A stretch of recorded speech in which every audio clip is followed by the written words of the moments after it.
Oh, okay. Good morning, all. Good morning. How y'all doing today? Okay. And I have got to look something up because something may change my plans here.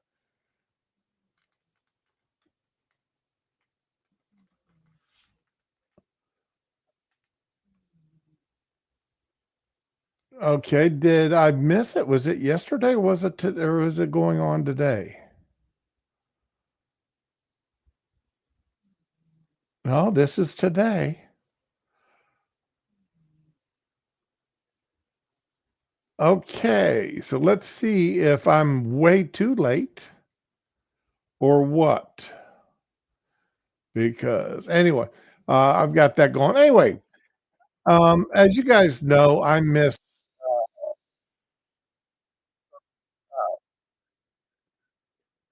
Tuesday's stream and Wednesday's stream. I mean, it's okay. So, yes, it's already started. So, I will. Okay, here we go. There's the beginning of it. I'm only 30 minutes behind, so that's okay. We'll get to that later on.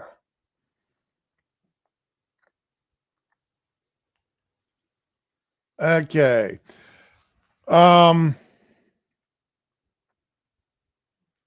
Basically I'm battling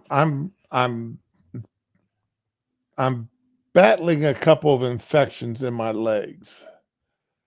And the only way I can be somewhat comfortable here the past couple of days is lying in bed with my legs elevated up so high it looks ridiculous. But that's just the way it is. And I've got to go and pick up some antibiotic prescriptions today. Life is what life is. So, anyway. I got a lot of catching up things I want to do, and I'm going to try something new here today. Instead I mean, of doing everything, doing the uh, videos off of X and TikTok like I have in the past. I want to try um, having downloaded some of these videos and go from there. Um, and see if I can actually uh, stream the videos from my computer in a decent manner.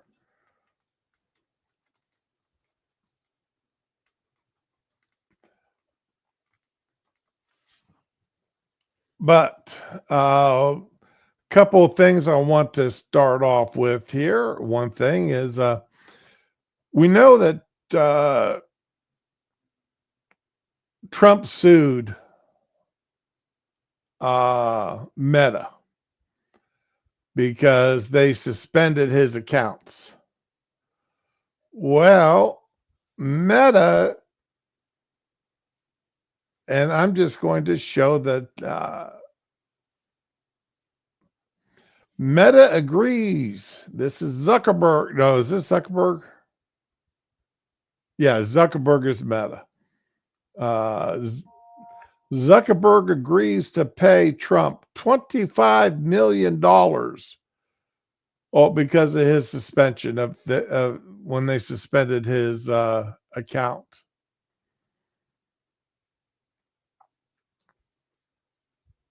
So that's good news. I like seeing that. The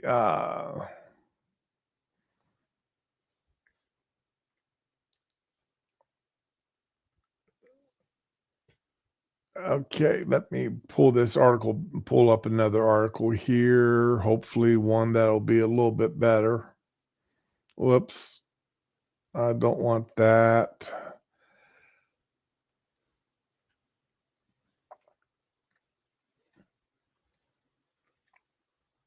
All right. Meta said Wednesday it would pay $25 million to settle a 4-year-old lawsuit from President Donald Trump over the social media's decision to suspend Trump's accounts after the January 6th, 2021 riot at the U.S. Capitol. Meta, the parent company of Instagram and Facebook, filed a notice of settlement in federal court in San Francisco where the lawsuit was pending. Meta spokesman Andy Stone separately confirmed the terms. 25 million payment from the company, with 22 million going towards the fund for Trump's presidential library, and the balance dedicated to legal fees and other plaintiffs in the case. As usual, the settlement does not require Meta to admit any wrongdoing.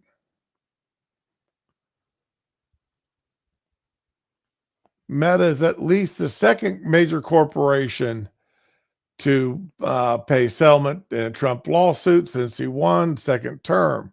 In December, ABC said it would pay $15 million to close out a dispute in which Trump alleged that anchor George Step on All of Us had defamed him, which he did. And because he called Trump, said that Trump was found guilty of rape, which he was not. And The View's Sonny Hostin said the same thing. I'm surprised he hasn't been sued or she hasn't been sued yet. I really am. Hey, morning, Ramen. Oh, well, I know I'm doing marginally better in the fact that I can stream today. All right. I'm sorry to hear that your migraine. Is it your migraine again this morning? I hope that's well, yeah, I mean, at least a migraine you're used to dealing with. It's when new things pop up and bite you in the butt. That's no longer fun. But like I said, I'm surprised he hasn't turned around and sued The View for the comments that they've made about him.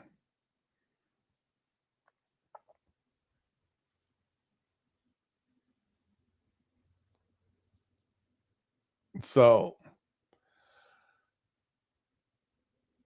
all right, let's see here. Now, of course, Meta CEO Mark Zuckerberg has worked aggressively to court Trump since the election. In other words, he's kissing up to him, trying to make up for the crap that he and his companies pulled against him for the past 8 years. He had a prime seat for the swearing in and later hosted a party. Meta has overhauled its content moderation policies more closely aligned with the Trump administration, allowing insults against transgender people and insults against anyone. You can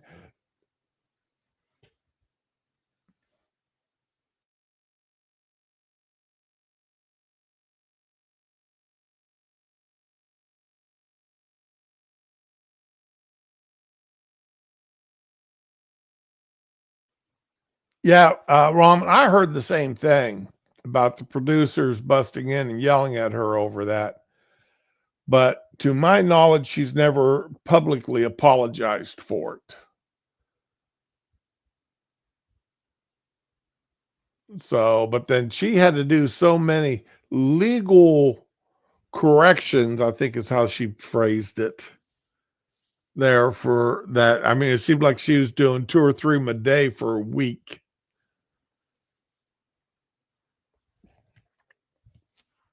for her, for, well, not just hers, but uh, obvious misstatements by people on The View.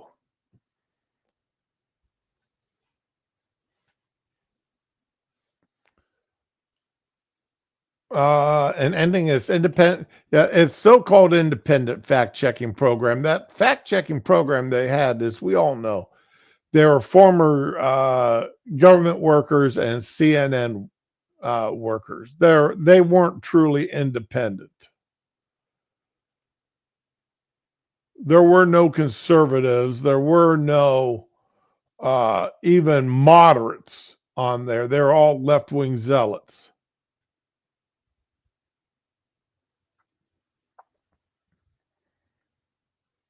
Uh, in late August, Trump published a book of photographs in which he said Zuckerberg would spend the rest of his life in prison if he did anything illegal to influence the presidential election. You know, I'm I don't necessarily always come down with the idea that companies should be banned from owning, you know, being as big of a company as they want. But there does come a problem when, like Gannett at one time owned 75% of the newspapers in the country.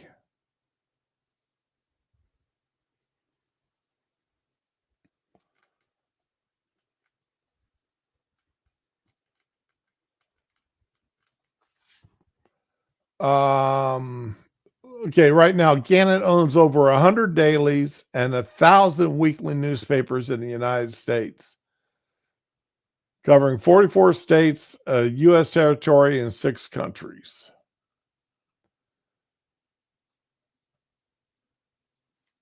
So that's a lot of influence that one company has over how much news is getting out. Okay.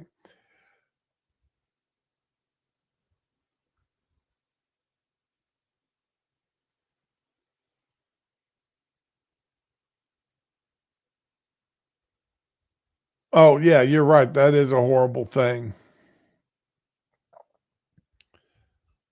But I really,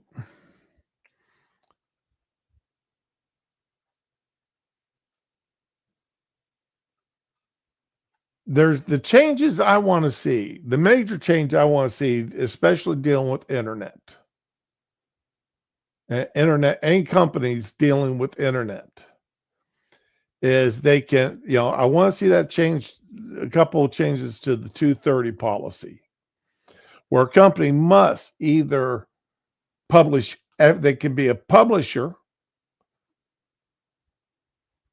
I forget exactly how it's worded now, but y'all know my freaking memory. They can either be required to publish everything except that which is illegal by law, or and not be held accountable for what people say, or they could be a moderated site where they moderate and they can put all the rules in they want, and they can ban people and ban posts and do whatever they want, but then they are held legally accountable for what is on their site. It's an either or.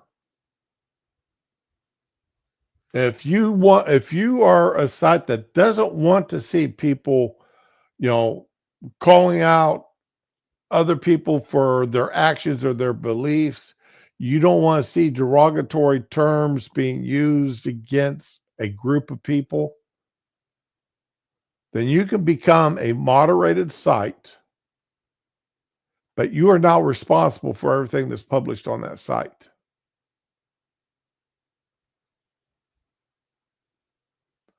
Or you can become a site that the only moderation you do is for what is illegal by law, calling for the death of somebody, uh, trying to incite a riot,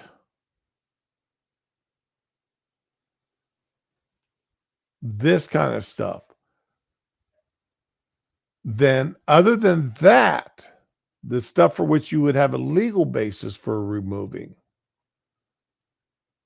other than that, you can't remove uh, post. And you can't ban somebody just because they post something that you as an individual don't like.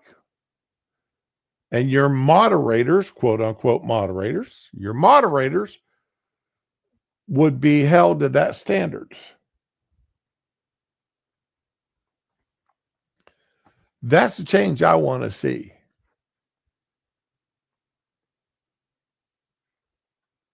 I want to, that's the change I want to see to 230.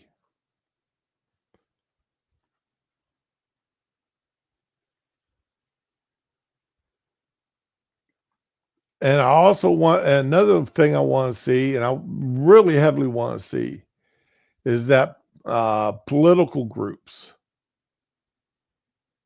be it the White House, especially the White House, or any government entity, cannot contact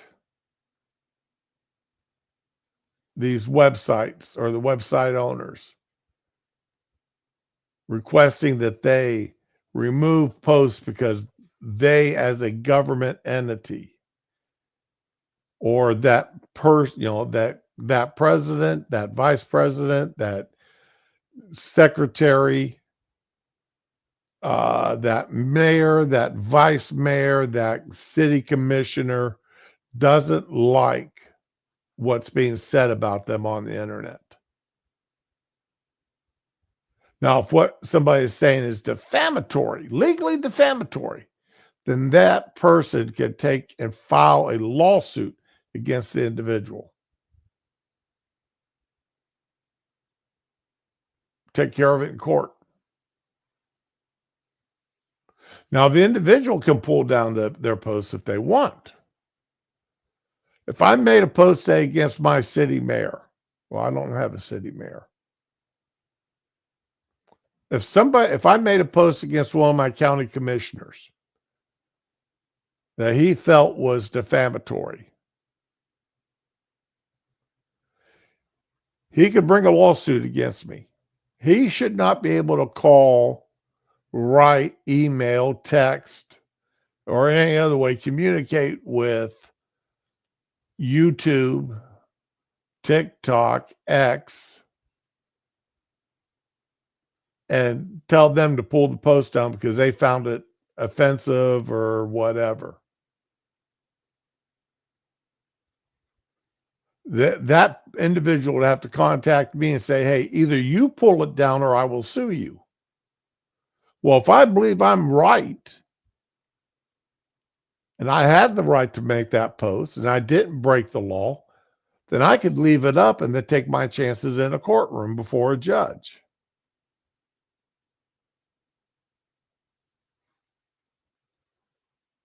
Or I could take it down if I wasn't sure about it. That's the way I think it should, personally, I think it should work. Now, uh, but in the same vein, if a company is sitting there and saying you can't make blanket statements about Hispanics, you can't make blanket statements about blacks, you can't make blanket statements about Asians, that company damn well better not be allowing blanket statements against whites, males, Christians, whatever. White people are such and such. If you allow that, then you need to be able. Then that company should be allow black people are such and such, or Hispanics are such and such.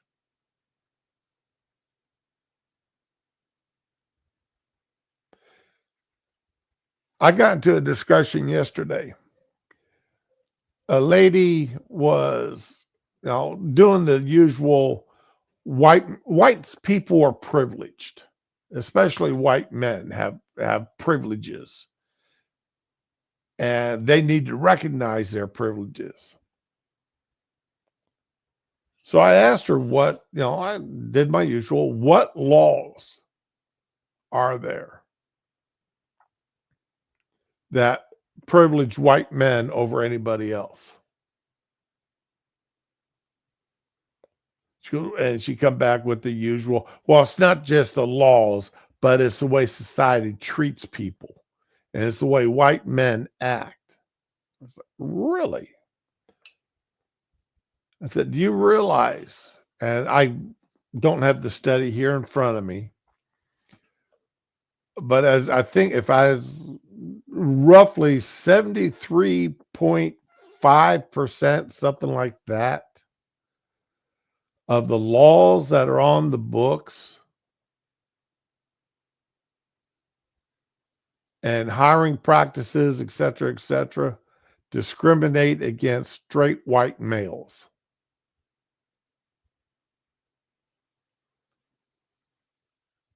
And it's a little bit higher if the male is straight white male Christian.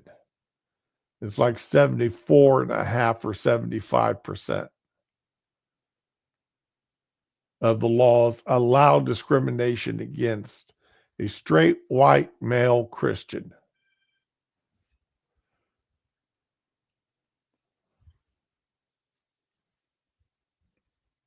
I don't care about potential spam. And she responded with, a baby crying. That was her response to me. This sound of a baby crying. No, she had no answer for it. And I showed her the study that come up with it. I posted a link to it. I don't have it handy with me right now. But she was just like, you've got to be kidding me. I mean, I'm sitting there saying, you've got to be kidding me. You want to sit there and get deep in your feelings with no facts to back you up. I show you the facts that under the current guidelines, prior, and let's just go under all guidelines prior to Trump taking office, when DEI was in full force at all these other companies and everything else. Let's go back to prior to November 5th, prior to Election Day.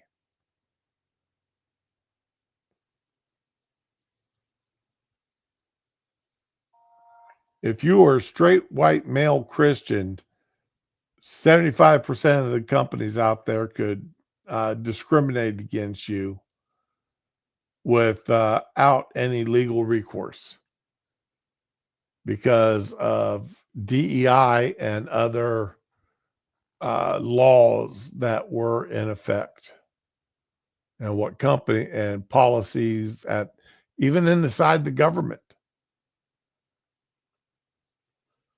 And she tried to equate. She goes, she tried to equate. Well, there's always the veteran's preference.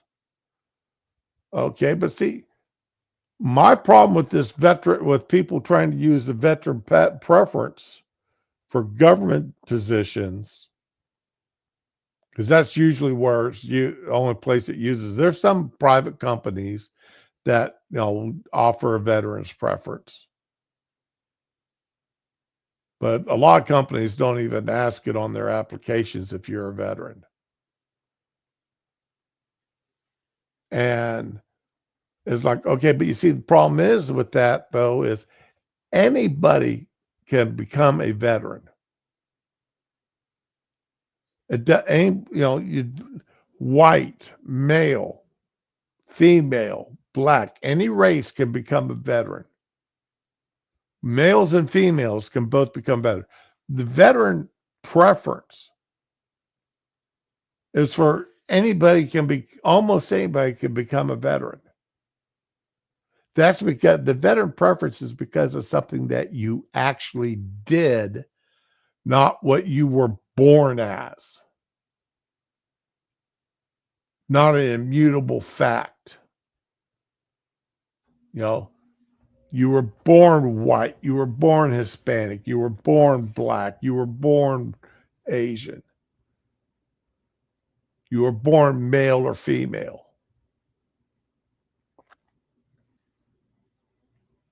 Yet companies or and the government was more than willing to discriminate in favor of an immutable fact, your skin color, your race, your country of origin, uh, you know, who you want to sleep with or who you don't want to sleep with.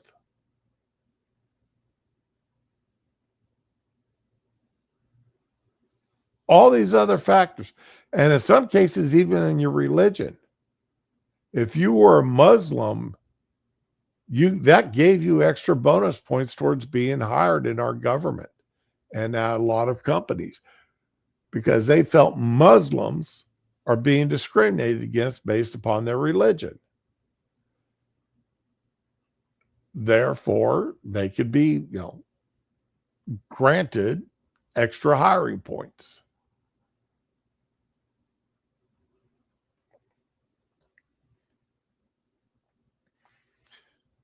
So Trump is pushing real hard, and Pete Hegseth, meritocracy only.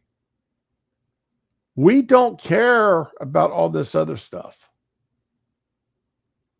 It's whether or not you fit and are the best person for the role.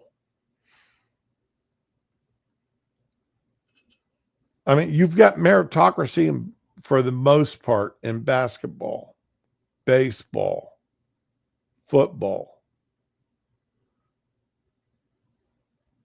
Could you imagine if they decided that they had to have so many white people on a baseball team or on a football team or a basketball team? They had to have so many white people as starters on the basketball team.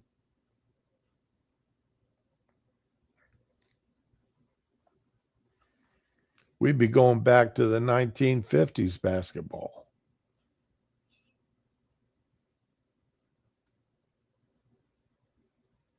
But I remember when Larry Bird joined and started playing basketball, and the black players are saying there's no way that man's as good as everybody says he is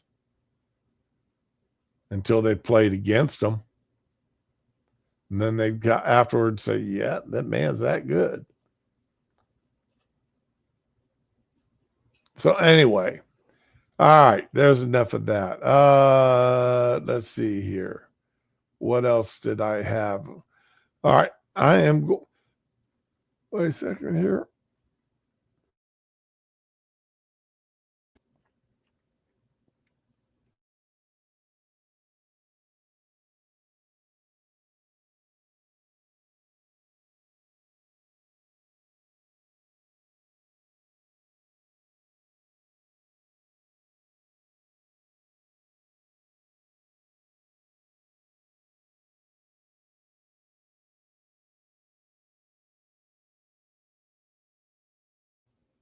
I'm sorry, I'm back. Y'all just didn't want to hear whatever I was just doing. So let me try this video stuff and see if I can get this to work.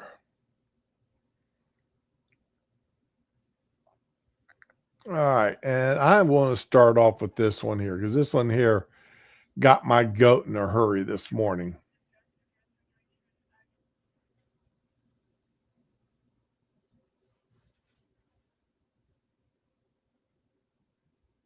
And let's see here. Come. This is a little bit more complicated than I thought it would be, but I'm still going to try to get it done. Here we go.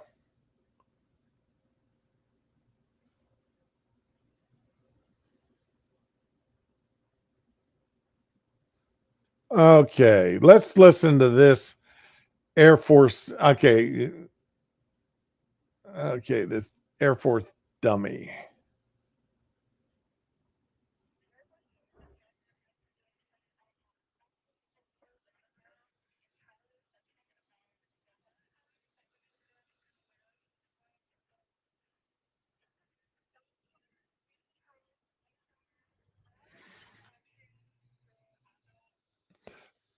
All right, now I'm going to go back to 1998 when I retired. Okay, they were allowed to have clear fingernail polish or these French tips. That was basically it. They were given two choices. Now they're given all of these choices of fingernail polish. Well, they were. This is what she's complaining about.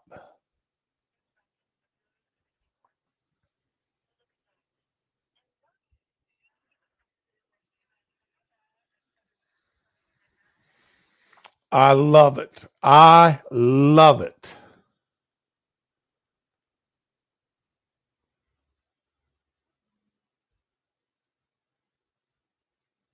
Come on.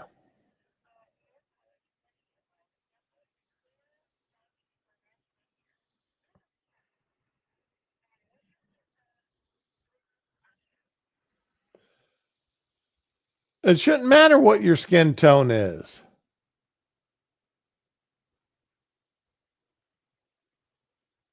You see, once again, the military started getting to the point, and I'm using the Air Force here because that's the one I mean, that was me. I mean, letting people be more their authentic selves and pick the fingernail polish that suit their personality for that day.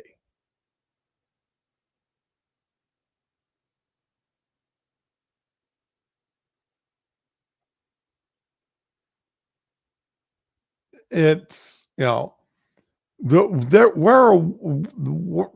they're a woman. They should be able, to have choices in what they want to do with their fingernail polishes to express themselves. Again, you know, I'll go back to this. When I first started doing any kinds of uh, being on the internet and posting opinions, I went to our legal office and I asked them about it. I asked them for what the guidelines were. And of course, there were none at the time. So the lawyer at the legal office, Air Force lawyer, he said, okay, the best I can tell you to do, don't identify yourself at all. Name, rank, don't say what base you're assigned at or anything like that. Yeah, you can tell them what job you do, but don't say where you're doing it at. Don't make it identifiable. It's, and also understand you've got to make sure people understand that you're not speaking on behalf of the Air Force or Department of Defense. You're speaking under your own opinion. And by God, don't do anything in uniform.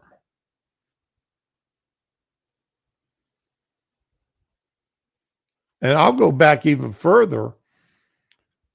I was coming home on leave, Christmas leave, my first Christmas leave. This had been in the Christmas of 1978. Going through the airport, and the Goodwill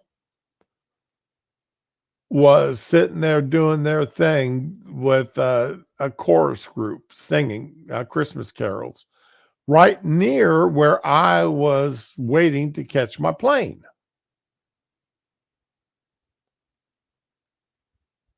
And I stood over to the side and now, I mean, I sort of sang along with the Christmas carols to myself, not real loud, but just to myself, because it's like, okay, getting myself in the Christmas mood and everything.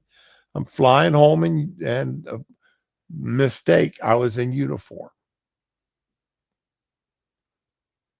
Somehow or another, a photograph got taken and I didn't know it. And it got back to my commanding officer. And when I got back from leave, I got my butt torn up.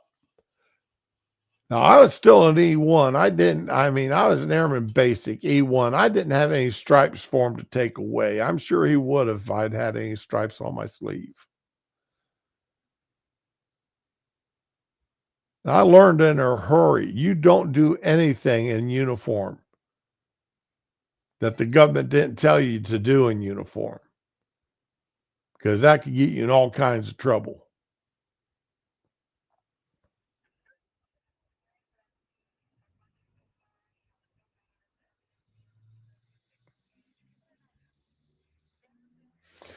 People are not happy, or women are not happy. Men don't give a damn, except for those who, well, think they're a woman.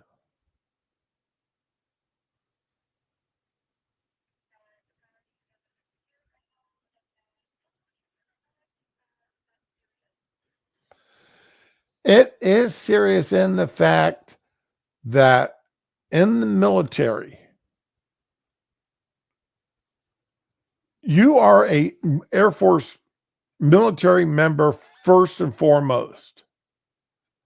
When you wear a uniform, you are to look like the same. You're in uniform, not just the clothes you wear, but the style of your hair,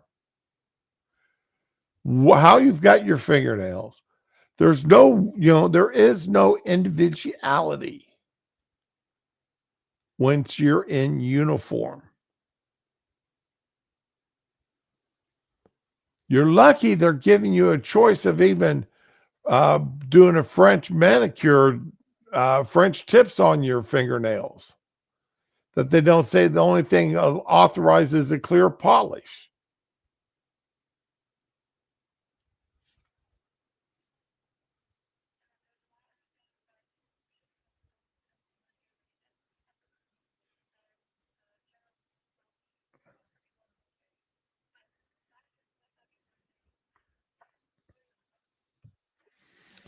Well, that there's my thoughts.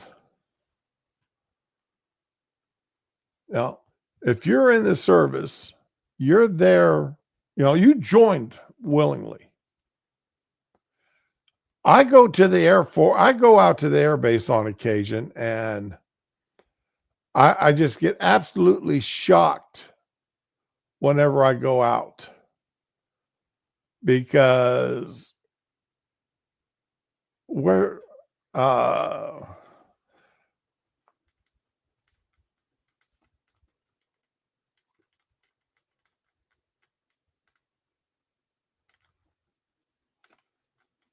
come on, fingers, you can work.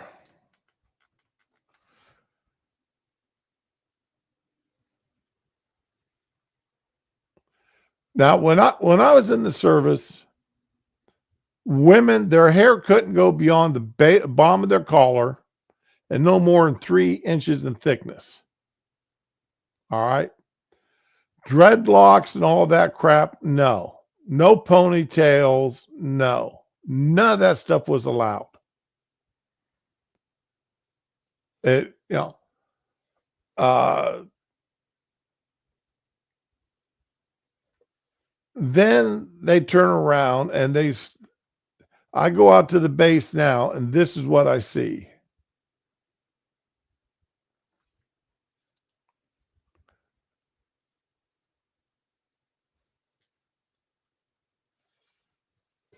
Okay, share this tab. When I go out there now, look at this. I mean, does any of this look uniform to you?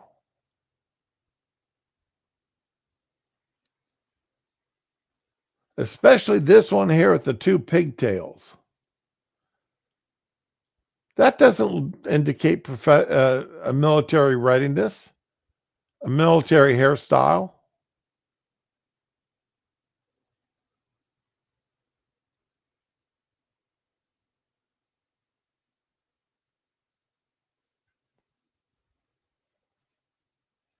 I once asked the commander when I was a young airman, didn't know any better than to ask this stupid question like this. I asked the military commander why they let women and who joined the military uh, grow their hair long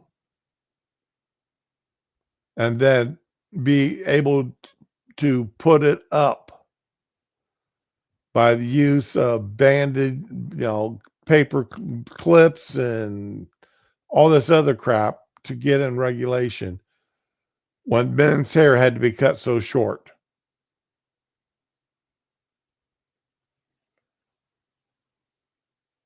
And we could only grow beard if medically necessary.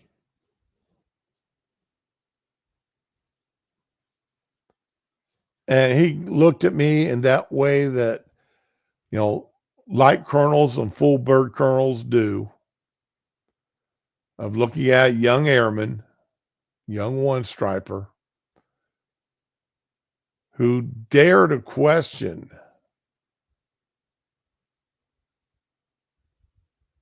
such a thing.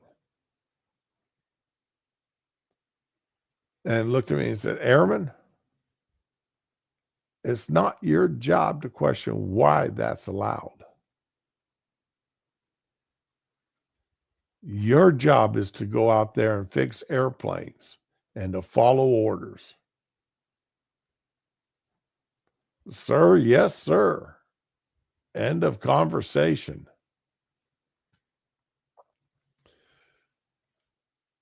Okay, let's see here. What's the next one I got that I wanted to look at?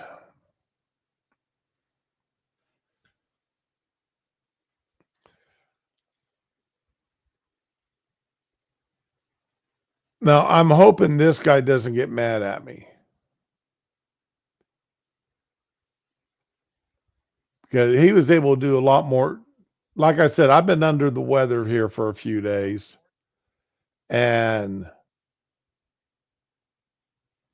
I haven't had a chance to actually do all the research here that he's done. Come on, where am I? There I is. So I'm going to steal his video, but I will stop it. But Donald Trump, President Trump, issued a basically stop sending out money to groups uh, to most groups. Now he exempted Medicare, Social Security, etc. at that. But the media and the left wingers come out everywhere. Why are you stopping the Social Security payments? Why are you doing this? Why are you doing that? The politicians came out warning people that their Social Security payments were being stopped by Trump.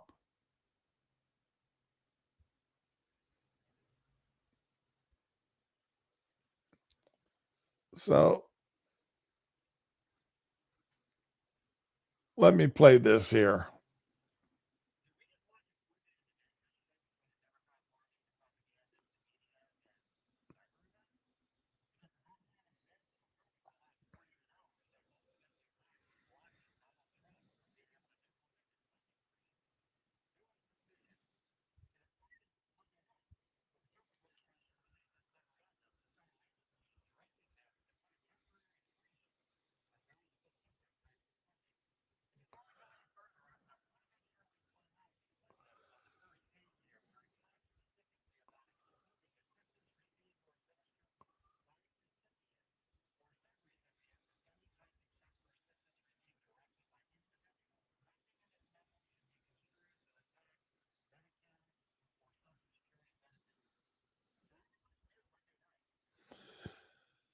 So people who actually read the directive knew, and and that should be your news organizations. That should definitely be the politicians. Actually read the directives, knew that Medicare, Social Security, etc., were not affected by these directives. But that's not what they did. That's not what they got out and said to people.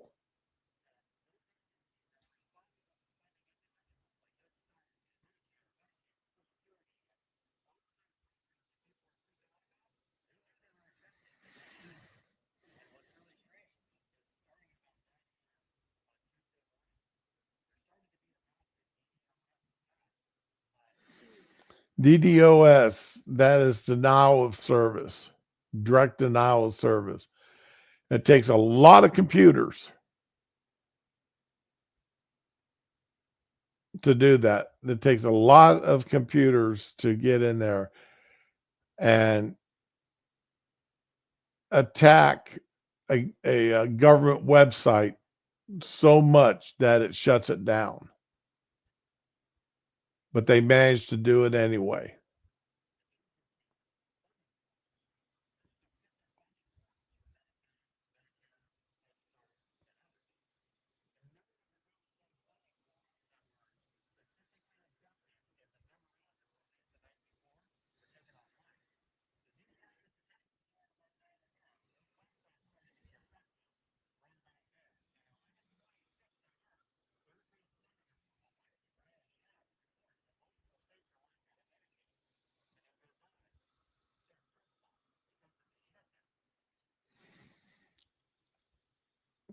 So this idiot from Hawaii, Schatz,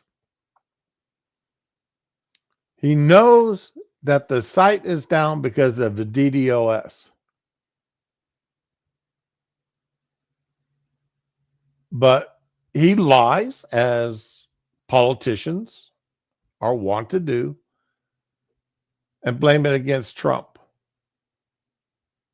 Say it's Trump's fault.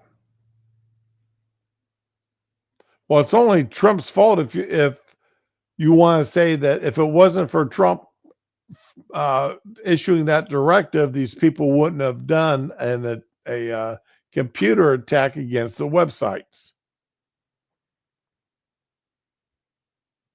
Those guys did nothing wrong. It's all Trump's fault. If he hadn't done this, we wouldn't have done that. It's Trump's fault.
So, it is what I mean. It's pretty. He lays it out really well. This was a pretty well coordinated attack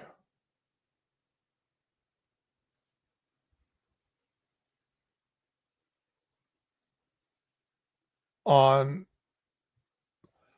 Trump. This was a coordinated attack to stop the freeze. Some of this money, $50 million, to go to Gaza to buy condoms. Buying condoms to go to Gaza. The problem is that the Palestinians had been using the condoms as balloons for delivering IEDs.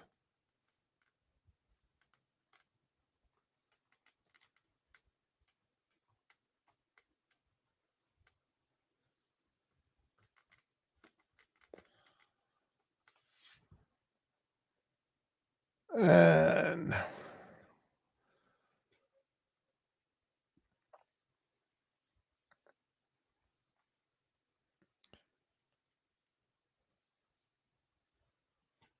here we go.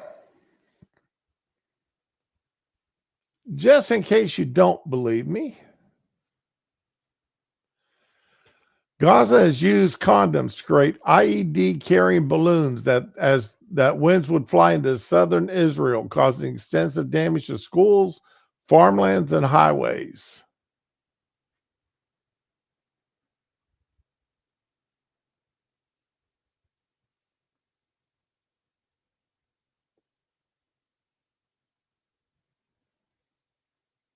And of course, the left is saying, you know, 50, there's no evidence of the White House claim.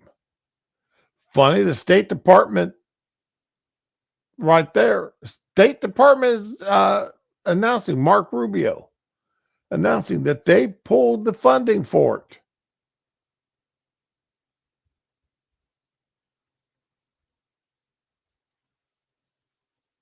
And people have been using, I mean, come on, that used to be, that's a standard joke with men, young men, and women to make balloons out of condoms, to blow them up to see how big they could get.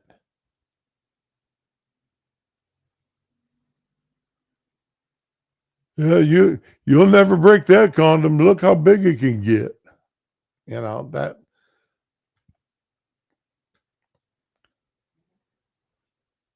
So that irritates the hell out of me. All right, let's see here. Okay, it's so let's go visit Cash Patel. See if I can do Cash Patel's hearings here. See if they'll let me do this.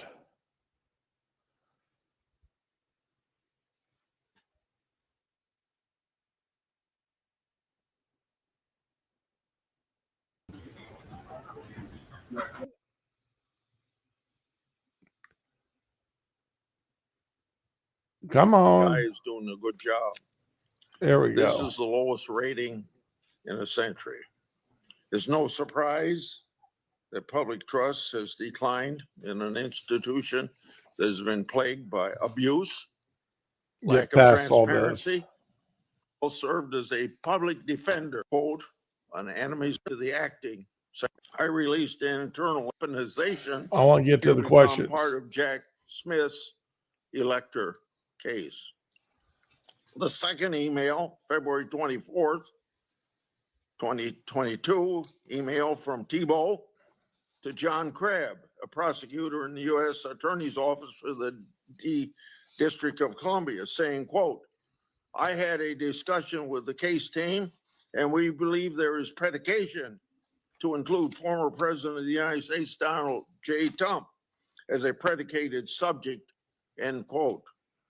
This FBI case would later be codenamed Arctic Frost. The third email, February 24th, 2022, email from Tebow to John Crabb, noting that the Attorney General and the FBI approval will be sought to open the case. The fourth email, February 25th, 2022, email from Tebow, subordinate agent, saying they added Trump and others as a criminal subject to the case. Tebow responded, quote unquote, perfect. The fifth email, March 22, 2022, from Tebow, emailing a version of an investigative opening for approval. This didn't include partisan FBI sent to Director Wray December the 9th last year. Come on. Standards that are expected of all right, objectives of president. He infamously.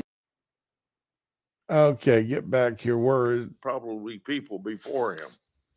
Without objection, I'm going to put in this letter in the record, and this letter is sent to Director Wray December the 9th last year, calling for him and his deputies to step down, and it's titled, quote unquote, failures. Now I turn to Ranking Member Durbin. Thank you, Mr. Chairman. I appreciate your commitment to the Judiciary Committee's longstanding bipartisan practice of vetting presidential nominees. A little history. The FBI dates back to the start of the last century, yeah. 1908, when then Attorney General Charles Bonaparte organized a special agent force. J. Edgar Hoover became director of the FBI in 1924 and led the Bureau for 48 years until his death in 1972. He is credited with professionalizing the Bureau and developing its investigative ability. However, with little or no oversight, Hoover also used the Bureau's investigative powers improperly. He infamously directed the FBI to spy on Dr. Martin Luther King Jr., Thurgood Marshall, and other civil rights leaders of the day. In 1975, the United States Senate created Frank Church's committee, and they disclosed widespread abuses by the FBI and other U.S. intelligence agencies. The Church Committee concluded these agencies had engaged in illegal surveillance, and as a result, quote, groups and individuals have been assaulted. And they still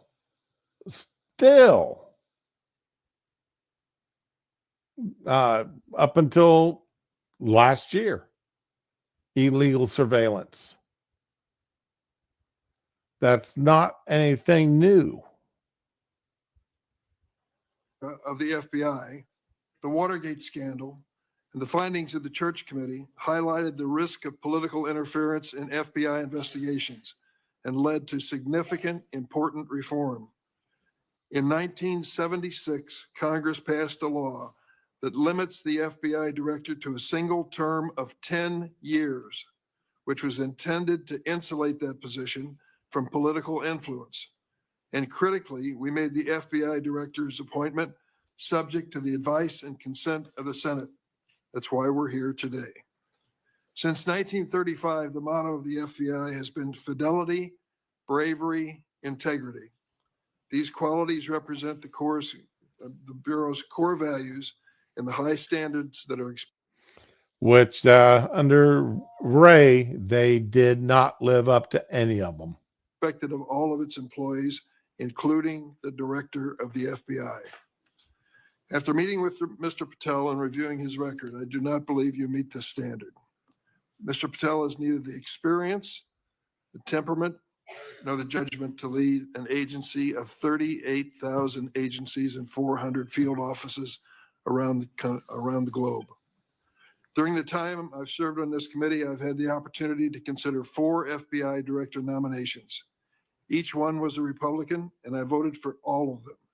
My concerns about the director of the FBI are not partisan. As much as Republicans claim that President Biden and former Attorney General Garland weaponized the FBI, Let's look at the record.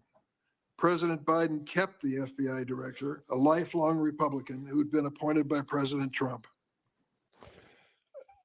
Yeah, a director who illegally spied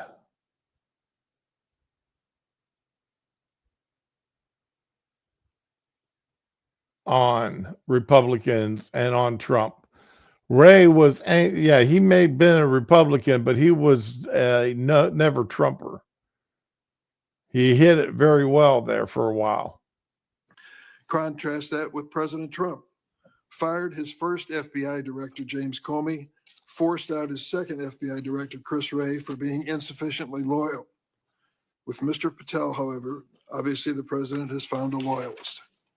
Mr. Patel's loyalty includes touting conspiracy theories that threaten and theories and threatened efforts at President Trump's enemies.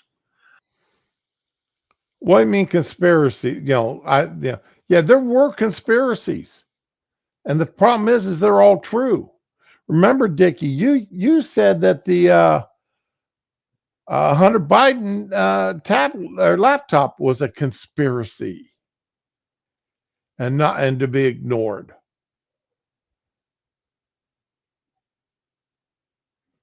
Durbin, you're as crooked as a dog's hind leg. How do we know Mr. Patel's theories, his beliefs, what motivates him, what he really believes? He wrote it in a book. This book, Government Gangsters, I urge all of you to read before you cast a vote for this gentleman. Mr. Patel has published at the back of this book a list of 60 people whom he calls, quote, members of the deep state. 60. That's just barely scraping the surface. That's barely scraping the surface. List includes many distinguished public servants who've dedicated their lives to our nation. Among them are Democrats and Republicans, including former Trump administration officials like the former Secretary of Defense Esper. Then there is Mr. Patel's plan to quote, and I quote him, shut down the FBI Hoover building on day one, reopen it the next day as a museum of the deep state. And he has said, quote, we're going to come after people in the media. We're going to come after you, whether it's criminally or civilly, we're putting you all on notice. Does this sound like the kind of nonpartisan law enforcement professional who should lead the FBI? No. When the FBI was sending their people to the media, remember the FBI backdoors into Meta and Google and Twitter. The FBI had backdoors into all of them. What are those if not media? And do you really think the FBI still, Operation Mockingbird, that the FBI and CIA still aren't sitting at like the New York Times, which is owned by a Mexican, or any other of these left-wing newspapers? You think that the FBI still doesn't have contacts there that they're in touch with?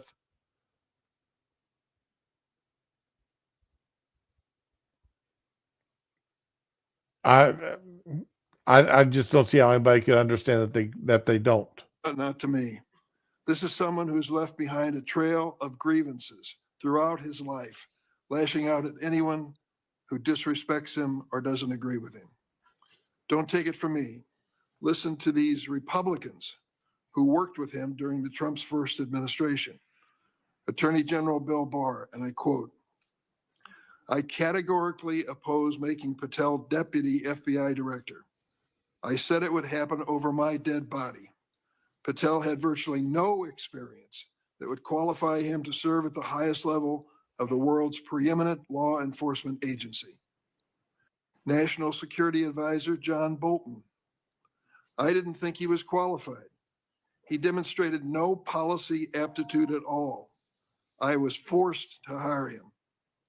President Trump's Deputy National Security Advisor, Charles Kupperman.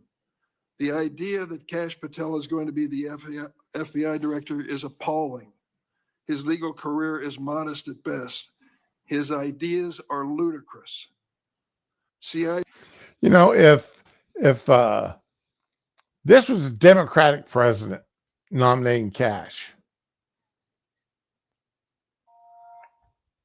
the left would be saying, listen to all these white men attacking this minority man, this brown man. Just listen to all these old white men attacking a brown man.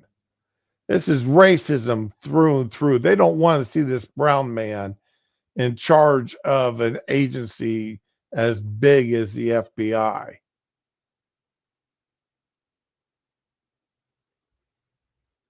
Just keep that in mind when we're sitting here listening to the Democrats questioning him.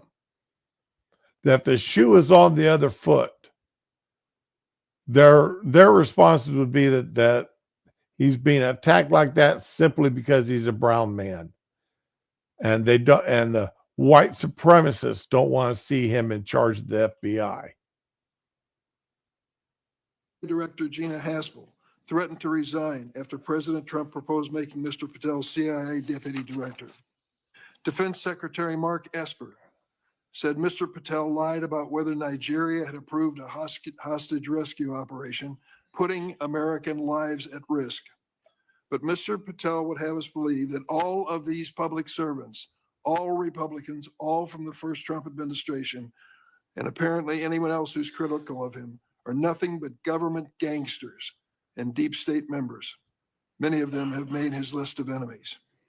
Just this week, CNN reported that during the Trump administration, CIA officials referred Mr. Patel to the Justice Department for criminal investigation for sharing classified information without authorization. Last week, I asked the Justice Department and intelligence community for information on any criminal referrals relating to misconduct by Mr. Patel. I have yet to receive a response. Mr. Patel's record is clear. He traffics and debunked. So you asked him for the information to back up a CNN report. And that CNN report most likely was an anonymous source. Somebody who should know, somebody in the know. But when you go to the CIA and the FBI and ask them for the actual documentation, you don't get it. I wonder why there, Dickie. Didn't that make you wonder that why you hadn't received that paperwork yet? I mean, if they had actually had anything to attack Cash with, you would have had it in your hands within 24 hours. Conspiracy theories that serve or benefit his political beliefs. Let's start with January 6th, and he dedicates a whole chapter in this book on January 6th. That's something that each and every one of us, as witnesses to January 6th, have our own view of. I'll be grateful always to the Capitol Hill police officers who risked their lives defending me, members of Congress, and visitors to the United States Capitol on that day. Mr. Patel posted on social media, quote, January 6th, never an insurrection. Cowards in uniform exposed. End of quote. Let me repeat that. Cowards in uniform exposed. Who was in the Capitol building on January 6th in a uniform? The Capitol Police were. You think they were cowards? Many of them risked their lives and some gave their lives in defense of this building. How about the DC police who were here as well? They were in uniform. Cowards risking their lives as well. Some of them being battered and beaten by these mobsters that came into the Capitol. And Mr. Patel claims that the FBI agency aspires to lead. Get this now. Was planning January 6th for a year. He says the FBI was planning January 6th for a year. That's a quote. Mr. Patel has gone so far as to co-produce and sell musical recordings of a song performed by January 6 rioters in jail. Rioters who violently assaulted police officers. He has described this January 6 choir rioters who violently assaulted as, quote, political prisoners. Political prisoners. But at least 6 members pleaded guilty to assaulting law enforcement officers on January 6th. All 6 have now been pardoned by President Trump. Here are some of those people who received blanket clemency by President Trump on his first day in office in the second term. Julian Cater assaulted Capitol police officers with pepper spray, incapacitating 3 officers. Ryan Nichols. And what do any of this have to do with Kash Patel? Sprayed pepper spray on multiple police officers. After the attack, Nichols posted on Facebook, and I quote, "So yes, I'm calling for violence and I will be violent." Jordan Mink struck officers, quote, aggressively with a long pole. He spat at officers and threw large items at them. Armed with a knife, Ronald Sandlin shouted at officers, quote, "You're going to die, get out of the way." Sandlin shoved officers when they tried to lock the doors to the Senate gallery. After breaching the Capitol, James McGrew struck an officer and lunged for his baton. McGrew also threw a wooden handrail with metal brackets at officers. I want to read a sentence from this book on the January 6th experience, just to give you an idea of Mr. Patel's take on what he calls a haphazard riot.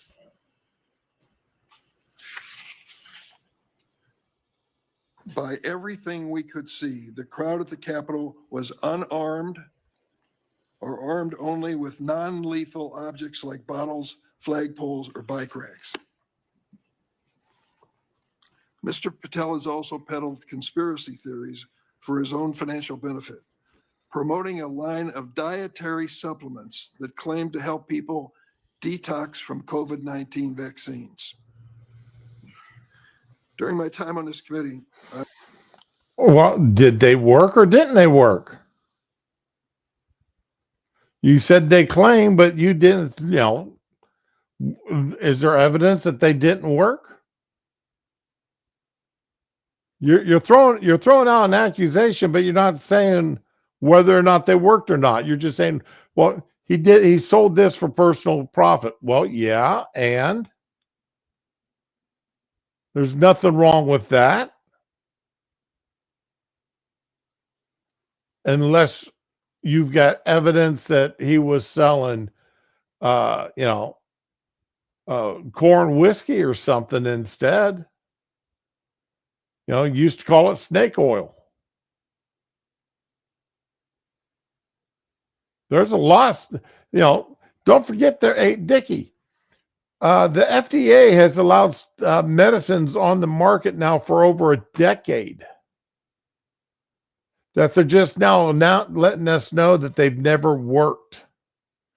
Mucinex and a bunch of these cold medicines that people have spent billions of dollars on. And the FDA is finally announcing that, none of these have ever worked.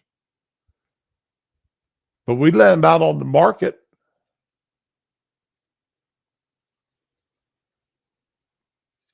So I guess just only how much money has these companies poured into your pockets there, Mr. Durbin?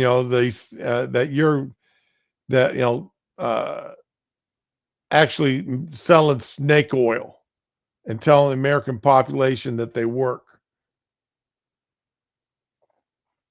I was fortunate to get to know and work with former FBI Director Bob Mueller. I met him a few days after 9/11. That's when he took over the FBI. I trusted him. I worked with him. I did everything I could to help him because I believed that the FBI was a critical central agency in restoring America's confidence that we were safe. Bob Mueller was an extraordinary man. Oh, he was a Republican. Make no bones about it. He said it and admitted, and I knew it. He comes from the San Francisco area.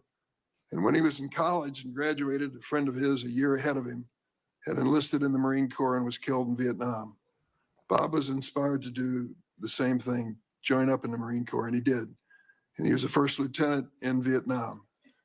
He received a Bronze Star with a Valor Pin, and he also received a Purple Heart.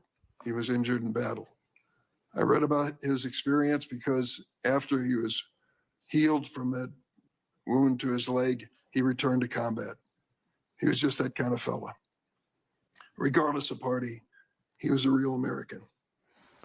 Hey Dick, I need I need to ask you a question here. You're sitting here singing the praises of Bob Mueller, a man who's, if I think he died a little bit back. But during the Mueller investigation, remember there were some questions about his own mental capacity there at the end. But you're sitting there telling us that he was a great man and that he had these awards. But I don't remember you singing Pete Hegseth's praises for being given Bronze Stars for his actions as a Marine. If I remember correctly, you just kept referring to him as a Fox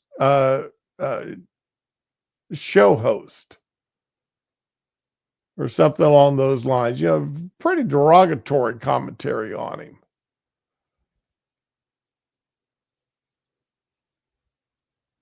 So double standards here. There, the way you pick and choose whose military background you want to sing and praise, while cursing out others with the same military background or similar backgrounds. He was a longtime federal prosecutor, a U.S. attorney, the head of the DOJ's criminal division, and acting deputy attorney general before he became head of the FBI. After 9/11, I worked with him, and we had a good relationship, a professional relationship. We didn't always see eye to eye, but I respect. United States versus Bedrago, a high-profile case in Florida in 2015. Bedrago was one of the Colombian nationals arrested in a major drug bust involving Operation Backrim. Cash and his co-counsel successfully argued that key evidence was withheld by the prosecution, leading to Bedrago's release. I suspect some of Cash's disdain for prosecutorial misconduct stemmed from this experience. Cash was hired as a senior counsel on the House Permanent Select Subcommittee on Intelligence Committee, I should say, in 2017. He told me he distinctly remembers my friend Trey Gowdy comment shortly after they were introduced. He said in Trey's dialect, "Cash, Congress is where righteous investigations go to die. I hope you're ready." I think Cash was ready, and he went on to establish a solid reputation for pursuing the facts, and from there, he held senior posts at the NSC, the Department of Defense, and the DNI. Since leaving the administration in 2020, Cash has written articles and books on national security, law, and governance. Through his work as an author, Cash continues to advocate for justice and transparency, and to be ever vigilant in defending our great democracy and the rule of law. Colleagues, I created a Cash bingo card that I have available to any of my colleagues who would like it on the other side of the aisle. Some may view this as an unserious caricature and not appropriate for this committee. Sadly, I consider it a serious caricature of what I expect. I've never thought about building one of those during during these judicial or any kind of hearings. I need to build up some bingo cards for during these hearings. That would be great. That's similar to what Scribe used to do with his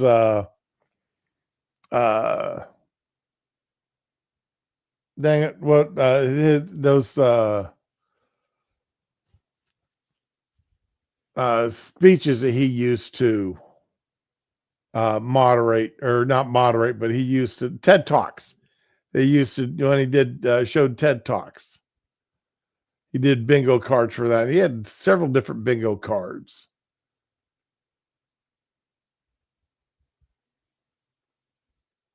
To be witnessed today. Oh, come on. Tell us what's on the bingo card. I think we'll have words like enemies list and deep state. I've already X'd out 4 boxes in the opening statements alone. The fact of the matter is, some people will be here to simply substantiate a false narrative. At worst, they may be just going through an unfounded litany of quotes and half truths. Some of Okay, let's see here. Do they have anybody actually questioning him? Let me get. Do we? Yeah, let's listen to Durbin here. Torment, to that kind of cost financially and personally. And most importantly, I will make sure that no American is subjected to death threats like I was, and subjected to moving their residences like I was, because of government overreach, because of leaks of information about my personal status. If confirmed as FBI director, Mr. Chairman, you have my commitment that no one in this country will feel that pain. Senator Durbin. Thanks, Mr. Chairman. Mr. Patel, I woke up this morning to National Public Radio, and they had an item on there. Why doesn't it surprise me that Dickie Durbin wakes up to NPR? Talk about waking up to an echo chamber. Why doesn't that surprise me one bit? About what has happened to those who were given blanket clemency by President Trump. One of these individuals was a man named Matthew Huddle. Are you familiar with him? I'm sorry, what was the last name? Matthew Huddle. If you could remind me, Senator. Well, I was reminded again this morning. He's a man who's been found guilty of numerous crimes. The one described this morning was an outrageous situation where he beat his 3-year-old child to a point where the poor kid couldn't even sit down for a week. Mr. Huddle was one of the demonstrators who came to the Capitol on January 6th. He was incarcerated and charged with, and pled guilty to crimes that he had committed, violence against police officers. After he was released by President Trump, he returned to his home state of Indiana. A few days later, he was stopped on the road, pulled a gun on a policeman. The policeman, sheriff's deputy, turned, shot, and killed him. This is not the only instance of a person who received President Trump's. Yeah, I remember reading about that.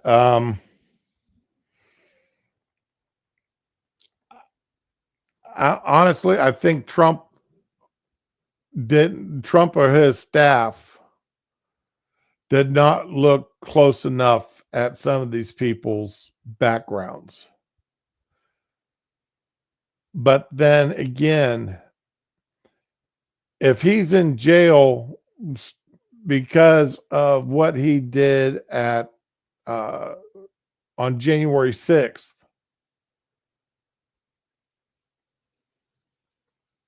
was he overcharged? Was his punishment too severe? Because his past crimes, evidently, they either let him out, didn't charge him, or he did his time and got out.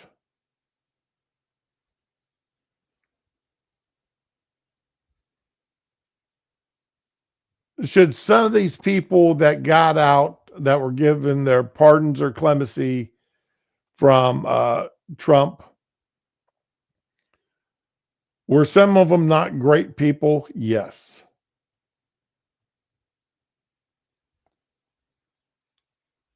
But when you're pardoning a person for a specific crime or giving them clemency for a specific crime, should what they've done in the past affect that? I mean, hindsight's 2020.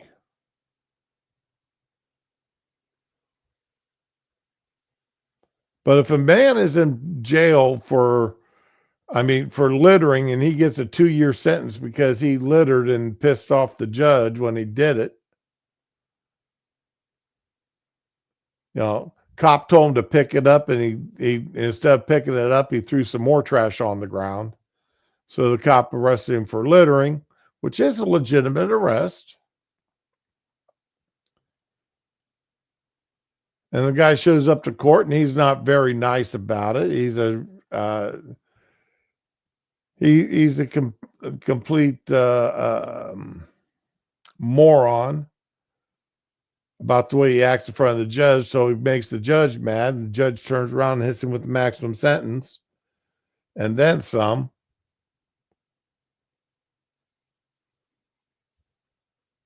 And a year later, 2 years later, 3 years later, however, he gets clemency and he goes out and he does something stupid again.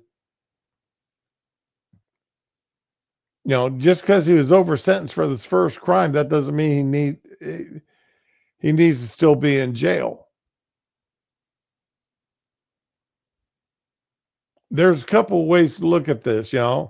If you look at the hindsight's 2020, yeah, if he'd still been in jail, he wouldn't have been out on the streets to pull the gun on the cop.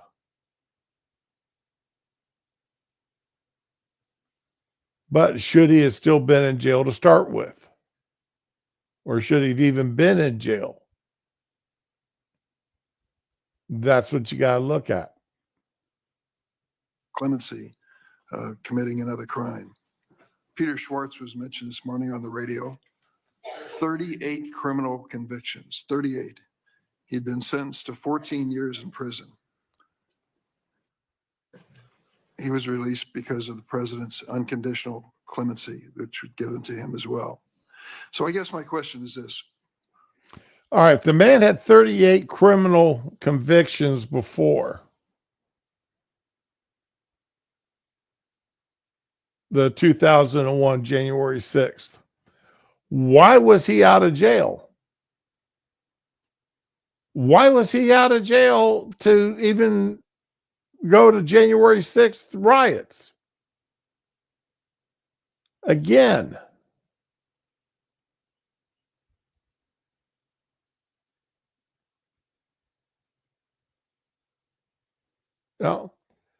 What was, I don't know what the man's sentences were for what he got in January 6th, but was it too much of a sentence? And notice he said clemency, not pardon. So he was still a convicted felon for what he did on January 6th. Was President Donald Trump wrong to give blanket clemency to the January 6 defendants? Thank you, Ranking Member. A couple of things on that. One, the power of the presidential pardon is just that, the president. Well, I concede he has the authority. I'm asking, was he wrong to do it? And as we discussed in our private meeting, Senator, I have always rejected any violence against law enforcement, and I have, including in that group, is specifically addressed any violence against law enforcement on January 6th. And I do not agree with the commutation of any sentence of any individual who committed violence against law enforcement. So do you think that America is safer because these 1,600 people have been given an opportunity to come out of serving their sentences and live in our communities again? Senator, I have not looked at all 1,600 individual cases. I have always advocated for imprisoning those that cause harm to our law enforcement and civilian communities.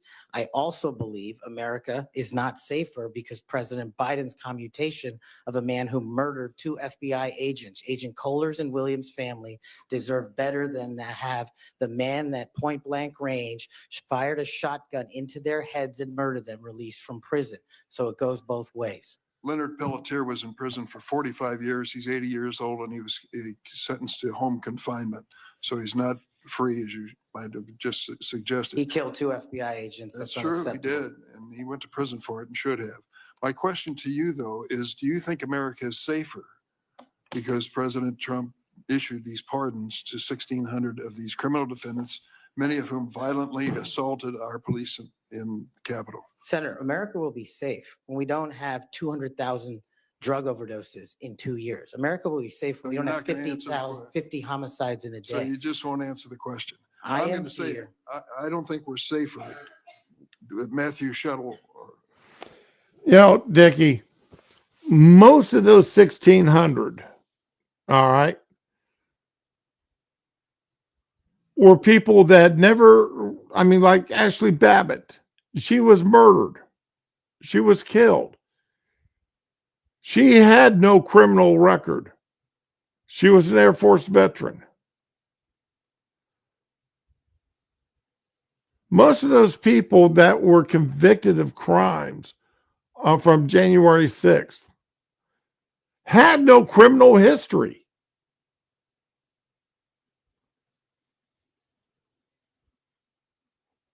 But you turn around and Ray Epps,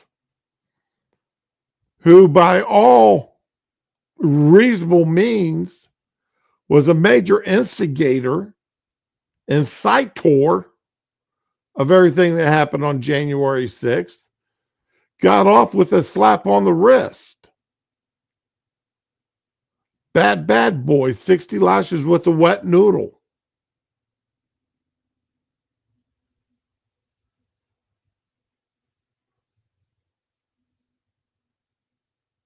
So don't sit there in your chair and say all 1,600 of those people deserve to still be in jail. The vast majority of them don't. And once again, were some of those people overcharged?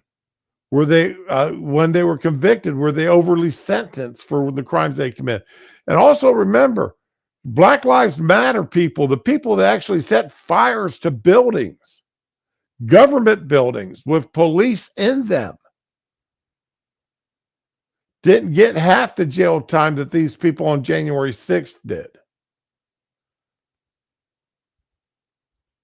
Matthew Huddle was sent back to Indiana. I don't think we're safer with Peter Schwartz. I could go through a long list of individuals, some of who are wanted in states, members of this committee. Let me move to another topic if I can. Tell me about your J6 choir. What is that? The J6 choir. If you have not heard that, J6 choir song. Let me find that. Here it is.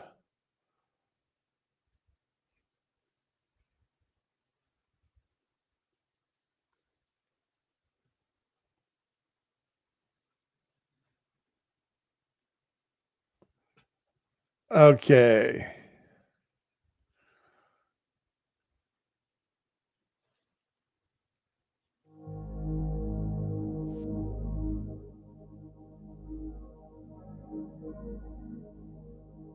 This is the J6 choir.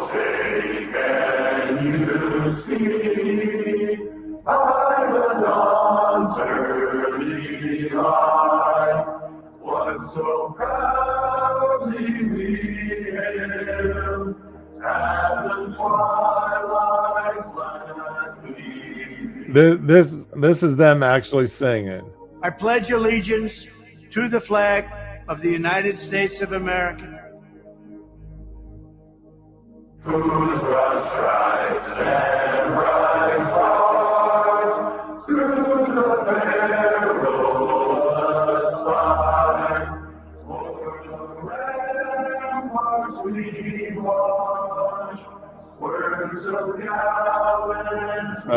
Okay.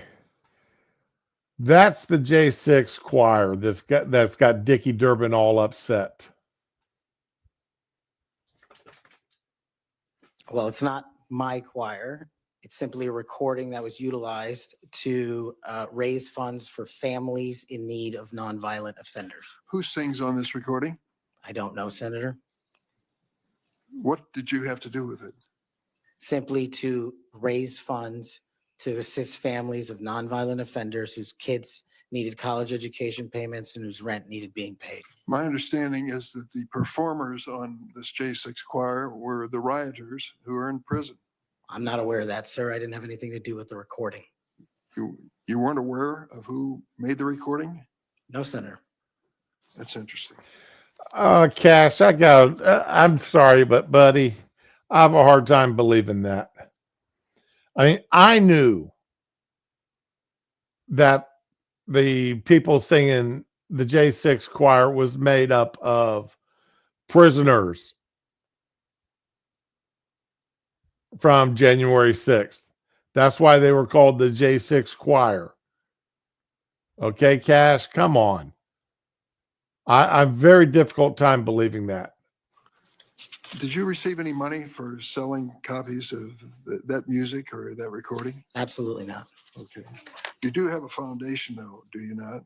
I'm very proud of the Cash Foundation and the $1.3 million we've given to families in need across this country, including active duty service members, police officers, putting kids in college and helping people in disaster relief areas rebuild their homes and their communities. 1&0 LLC, are you familiar with that? Sorry, 1&0 LLC. I believe, Senator, you're referring to the LLC that one of the individuals has his private business with. Is it part of the Cash Foundation in any way?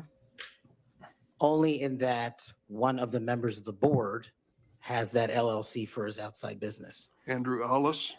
I believe that's his name, yes. Yes. Do you know how much was paid to him from your charitable work? Yes, like any other charity, we had to go out and fundraise, something I'm sure every member of this committee is familiar with. And we use digital marketing campaigns. And I believe we paid a digital marketing company through 1&0 $250,000 to raise $500,000, which we gave away to families in need, like when hurricanes struck Florida, Texas, and North Carolina. We will be going through the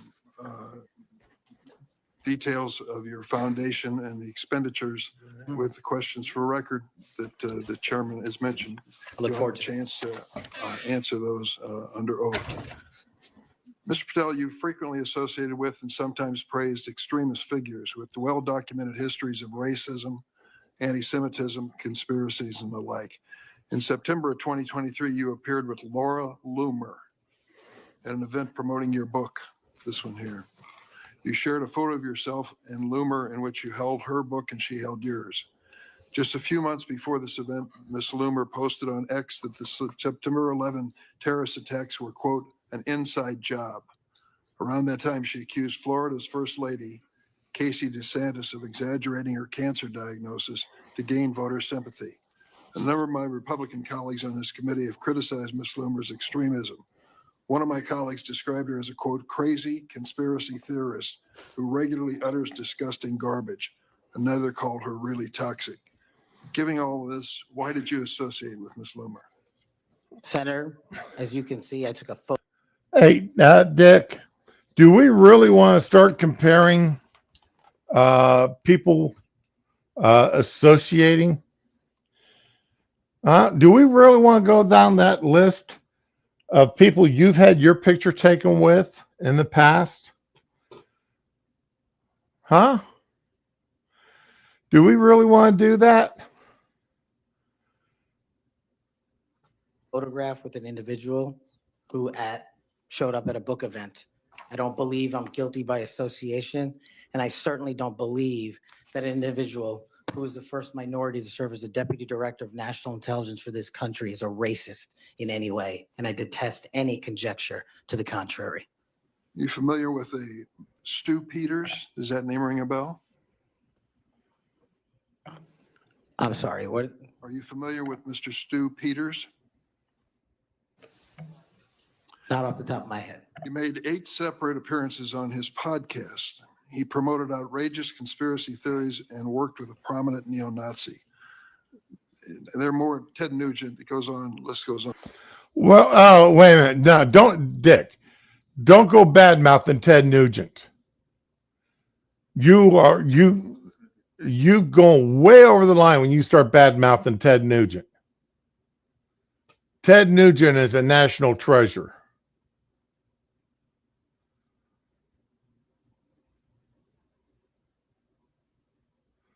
Hey, Fury, how you doing? Yeah, you could be right.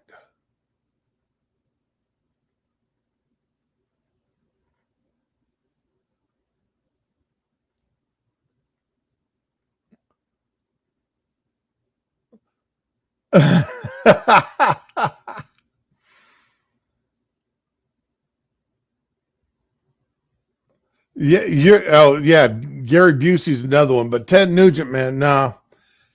Ted Nugent is a national treasure, man. Don't go, Dick. You liable to you'll make a whole generation of people, liberal and conservative, mad at you. You start bad mouthing Ted Nugent. I'll start playing Cat Scratch Fever. I promise you.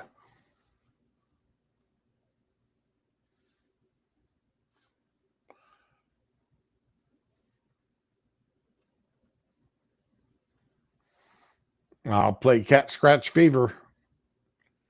And I will do that in a heartbeat.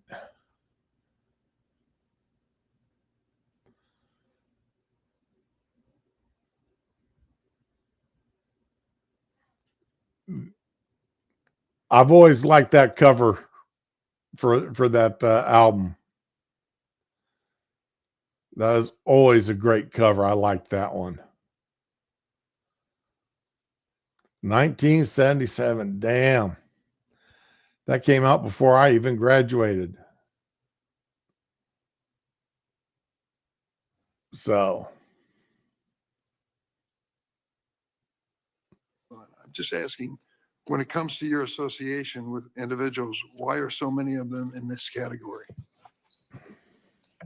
My association, as you loosely define it, is by appearing in media over 1,000 times to take on people who are putting on conspiratorial theories and to devour them of their false impressions and to talk to them about the truth.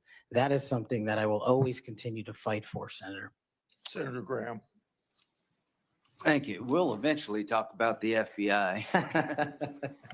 let me get past Graham here. The Sheldon White House. Yeah.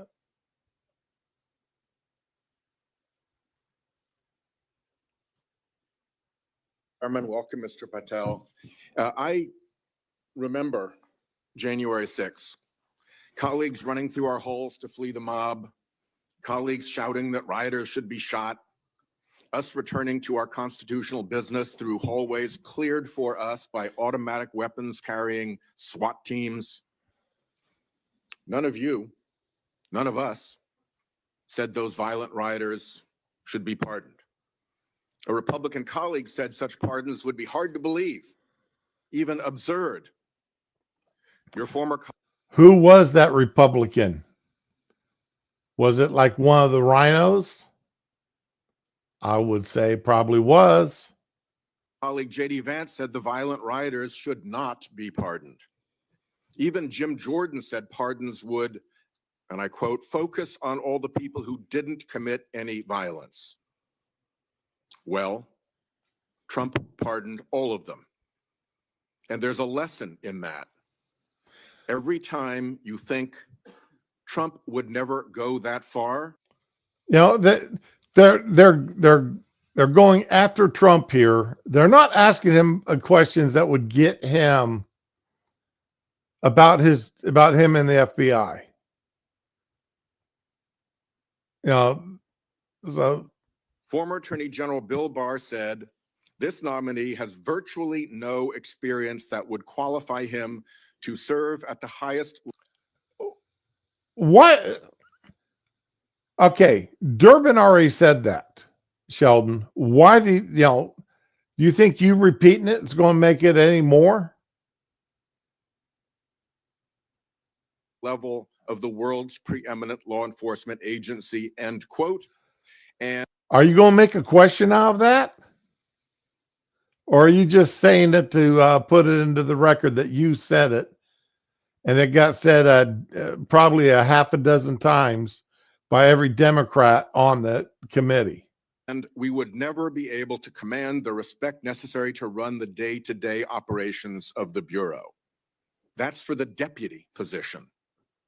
Former CIA Director Gina Haspel was reported threatening to resign rather than have this nominee serve under her. John Bolton, Trump's former national security advisor, said, "I didn't think he was qualified. I was forced to hire him." Trump's deputy national security advisor, the nominee's former supervisor, said, "His ideas are ludicrous. He's absolutely unqualified for this job. He's untrustworthy. And it's an absolute disgrace to even consider an individual of this nature." That's from Republican appointees who worked with. You know, I'm not wondering here.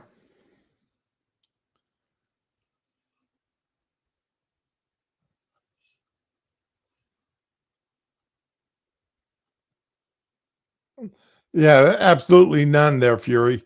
But, you know, I'm not wondering if, like Matt Gaetz, okay, Matt Gaetz being tapped on the shoulder to be Attorney General. And while I've got not, I mean, I've said it before, I'll say it again. I've got a love-hate relationship with Matt Gaetz. Okay.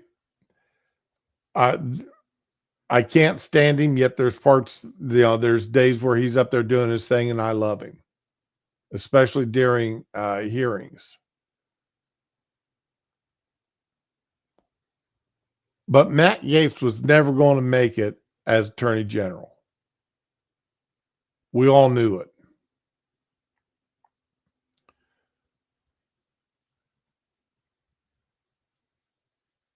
So, and by putting Matt Gaetz in, that made it easier to get the second choice.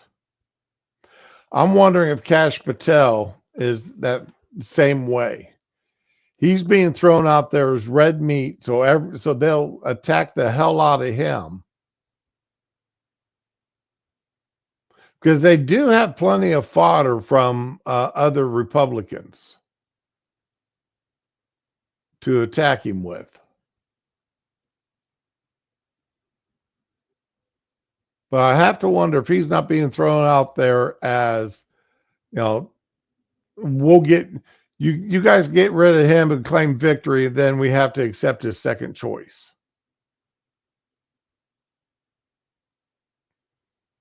Hey, Tyre, good morning. Yeah, Matt Gaetz, I think Matt Gaetz would have made a good attorney general. He was definitely a good member of the House. But, you know, he's out there now. The big ass strategy, yeah. You're right about Tyre.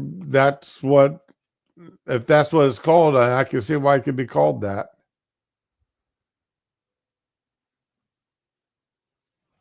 So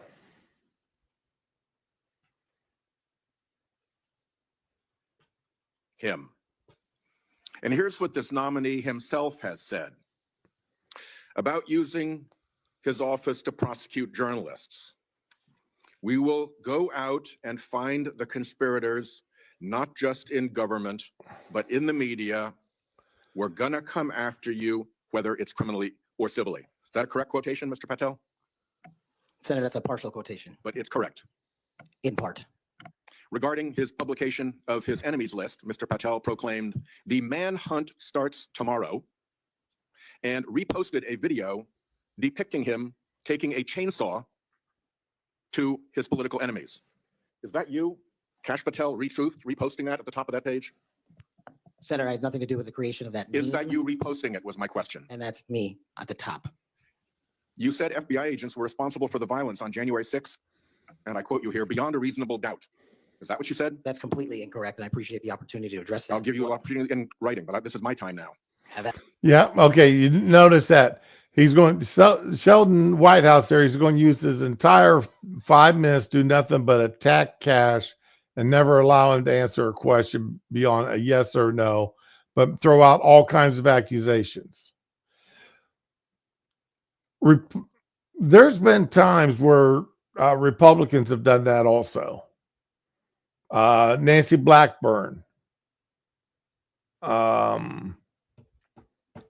Dang it. Now, the guy from Missouri. I can't remember his name right now. I ought to, because he's another one of my one of the senators I like. But they just use their entire time there to throw out attacks and never allow a question or an attack to be answered. An inspector attorney general investigation found that that was false. And you said we should impeach judges who rule against Donald Trump, who are, in your words, political terrorists. When this nominee tries to explain all this away, keep one thing in mind. He's testified under oath before a Colorado judge who presided over a Trump case in which he was a witness. And the judge found, and I'm quoting here, he was not a credible witness. His testimony is not only illogical, but completely devoid of any evidence in the record. That's from a judge. And I don't hold, just because he's a judge doesn't mean he's a shitbag. Look at Meacham. Look at I can't remember the judge's name that, just automatically found Trump guilty of estimating his holdings and saying that Mar-a-Lago was only worth $15 million when the property right next door, only half its size, was worth over $30 million. So don't tell me that just because a judge said it that I need to give it any sway. I'm too used to these political-based judges, especially Democrat judges in liberal states like Colorado, of allowing their political beliefs to color everything they do, especially when it came to Trump. This is a dangerous time, and I ask all my colleagues to consider whether these plain comments by this person and by his own Trump administration colleagues should be given a blind eye, just overlooked, or whether, like the warnings of pardoning violent January 6 offenders, they're warnings to be heeded. There is an unfathomable difference between a seeming facade being constructed around this nominee here today and what he has actually done and said in real life when left to his own devices. Conduct shows character. And if you look at... Oh, White House, you really don't want us using that statement and verifying your conduct over the past few years, do you? Over the last 4 years? You want us using your conduct over the last 4 years to determine your character? Or any member of the Democratic Party that was up there with Biden and proclaiming him to be all there and that he was mentally sound? I mean, yeah, your conduct and your lying for Biden saved us from having Kamala as a president. I'll give you that. But you still lied your asses off about what condition what condition Biden was actually in.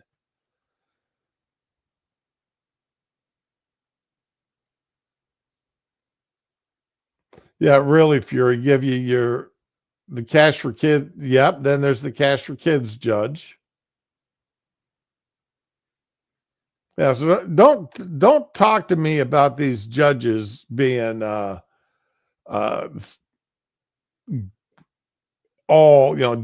he's a judge. He said that, so we need to follow up on it. No.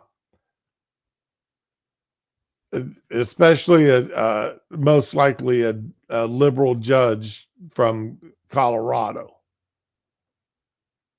History, You see the danger of security chiefs in authoritarian regimes becoming the tools of political power. Oh, God. Need I remind you about the FBI's actions under Biden being the tools of political power? Need I remind you about FBI agents' Stroke and crew? FBI agents who lied on FISA warrants? Need I remind you about these people? Senator Whitehouse? FBI needs a complete cleaning. It needs a colonic. It needs to be given its gallons worth of go lightly.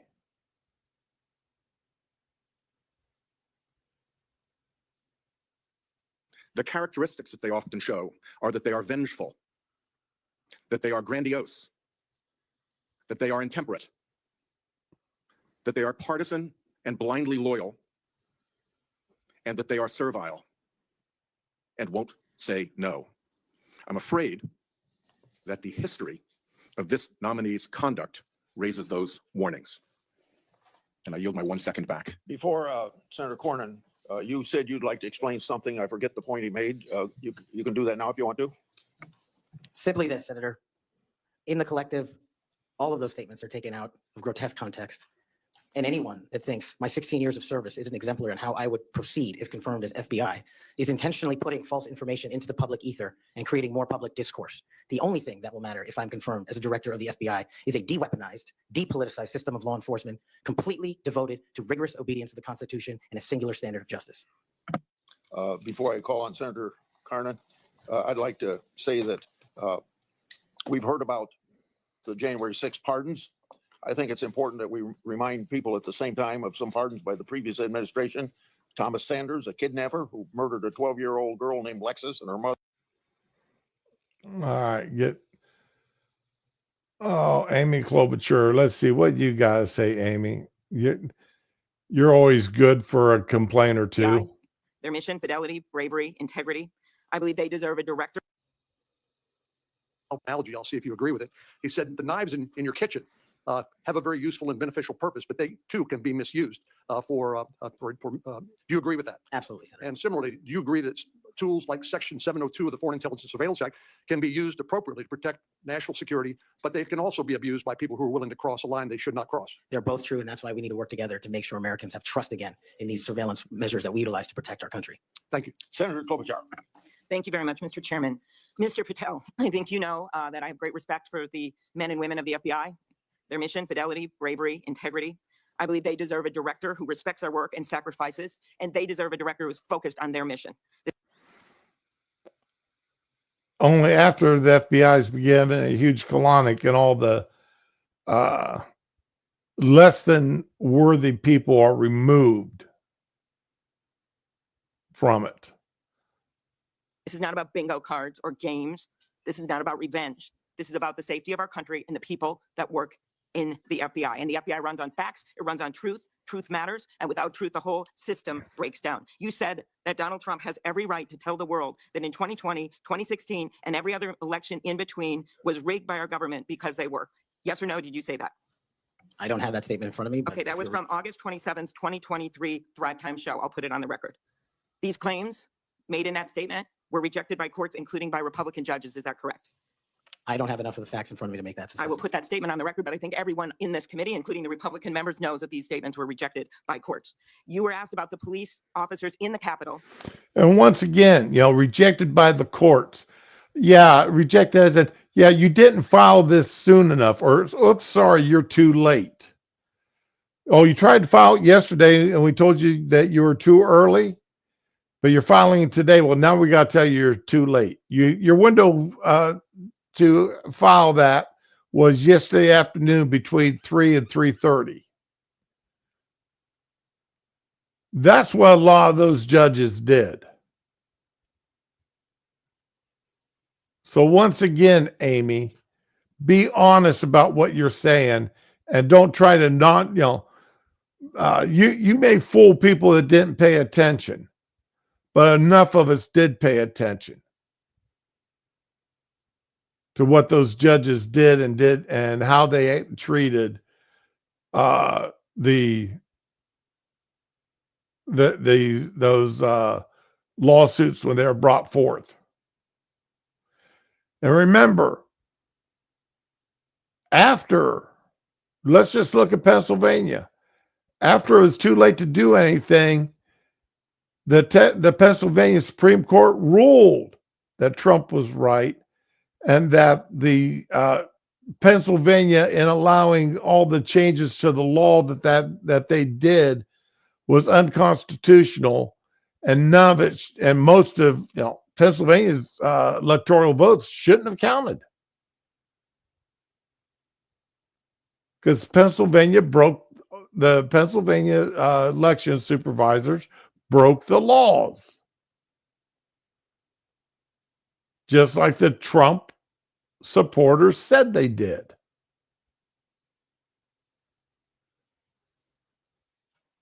Who testified in the January 6th hearing, and you accused them of lying. Is that correct or not correct? I don't think that's accurate. Okay, Joe Peck's podcast, March 2024, we'll put it on the record. I was there. The police officers were heroes that day. Yes. Did you post on your personal social media account in May of 2024, January 6th, never an insurrection, cowards in uniforms exposed. They broke the chain of command. January 6th wasn't an insurrection. I'll say that today. I believe you're referencing a post that was shown in part earlier. I don't have it in front of me. You posted it and it was on your account, and we will again put that out there once more as we go on. I don't want to lose any more time on this, but every one of these, there's a record of it and you haven't answered. You promoted a COVID vaccine, reversal, or detox supplement. One scientist said, I quote, none of these substances in any form would minimize side effects from a COVID-19 vaccine. That is preying on innocent people. Did you perform clinical trials before you made that claim? I'm not a doctor, so no. But you did promote this supplement and told people that it would reverse or mitigate the side effects from COVID vaccine. Did I give people an opportunity to make an independent choice for what's best for their families? Yes. You did that last year, correct? I don't have it in front of me again, Senator.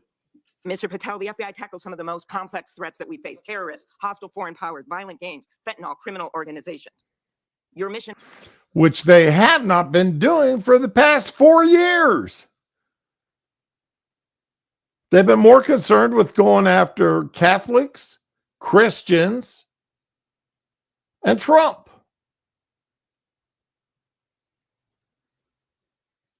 no, has been to go after people. I've looked at it. I've read the stuff. Yes or no? When Trump wins, did you say this? When Trump wins in 2024 and is in power in 2025, we can prosecute them, referring to Justice Department officials for an actual RICO statute violation for criminally organizing the United States government to break the law to rig presidential elections. Did you say that? Yes or no? Again, Senator, you're reading a partial statement, so I'm unable to fully respond. Okay, again, we'll put it on the record. X22 report podcast 20. That is from, I'll get you the date, about a year ago. One of the names. About a year ago isn't a date, Amy. About a year ago is not a date.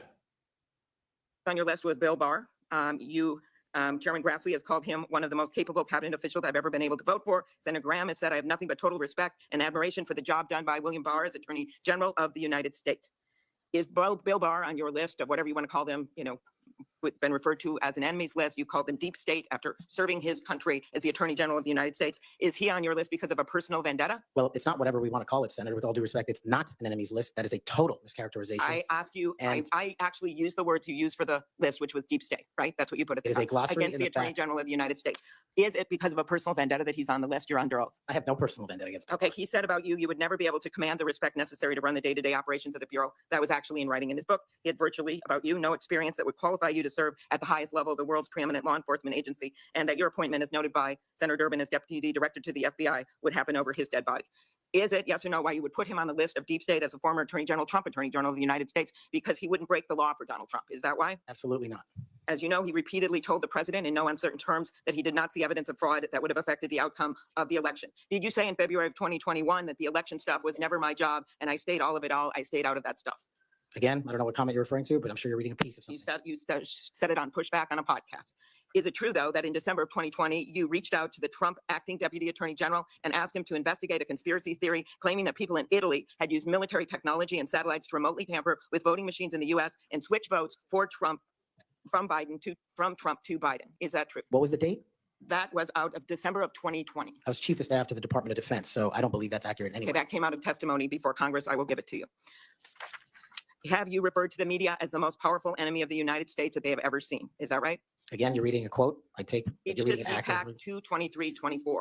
You said we're going to come after the people in the media who lied about American citizens who helped Joe Biden rig the elections. We're going to come after you, whether it's criminally or civilly. Is that something you said? That's a partial statement of what I said. Steve Bannon's podcast. You also said you would put the entire fake news mafia press corps on your list. Is that correct? Is that what you said? I don't have that in front of me. Benny Johnson podcast 821-23. You have said that the FBI, including today, you said that they remain utterly corrupt. This is an agency with agents who have taken down terrorists, taken down bank robbers, taken down crime. And you wrote that the FBI has become so thoroughly compromised that it will remain a threat to the people unless drastic measures are taken. Again, Amy, the FBI was so, infiltrating Catholic churches, infiltrating Christian churches, infiltrating everywhere except where they needed to be, lying on FISA warrants, and getting a slap on the wrist instead of fired, instead of prosecuted and given jail time. They're given a slap on the wrist. Peter Strzok. Let's remind you about him, Amy.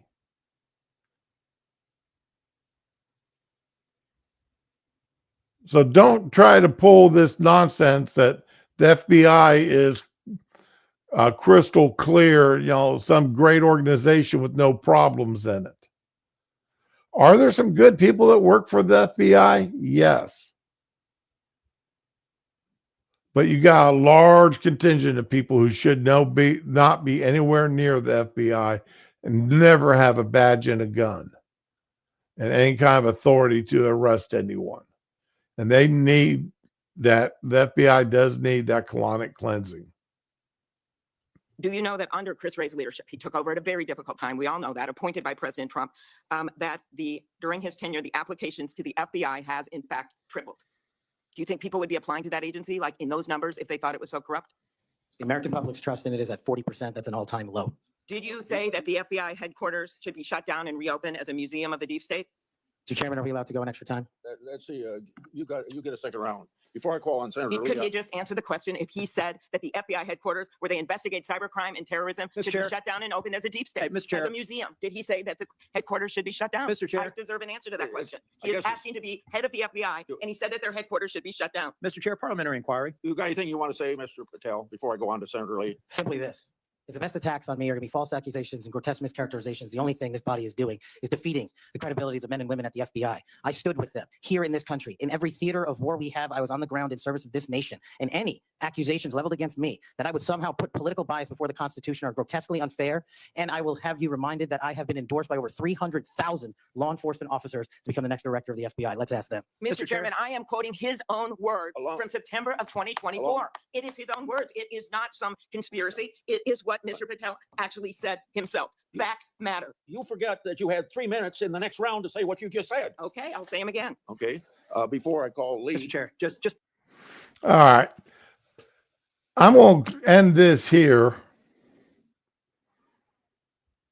Yeah, you're right. If she's sitting there, Fury, you're right. She's sitting there just throwing out accusation after accusation and not given a chance to reply.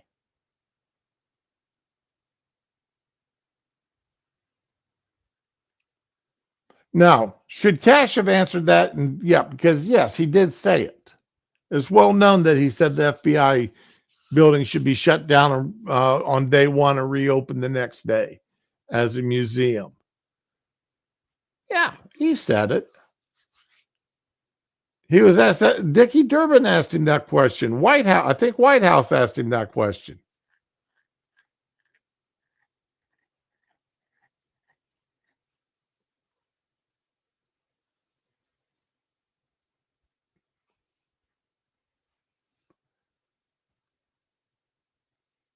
but I tell you guys, the only reason why I've got to, I'm shutting this down now, and I'll do a second stream later on,